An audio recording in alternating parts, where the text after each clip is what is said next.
नैहर छोड़ावेलू हमार हमरी सुंदरी अम्मा। नैहर छोड़ावेलू हमार हमरी सुंदरी अम्मा। आधी अंगनवा चाची गोबरा लिपावेलू। आधी अंगनवा कैलू जो हमरी सुंदरी चाची। आधी अंगनवा कैलू जो हमरी सुंदरी चाची।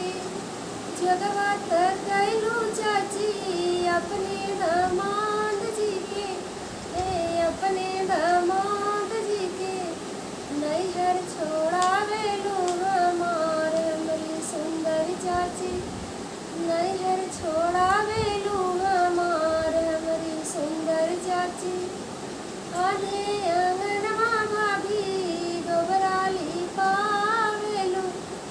आधे अंगनवा कैलू जो हमरी सुंदरी भाभी। आधे अंगनवा कैलू जो हमरी सुंदरी भाभी।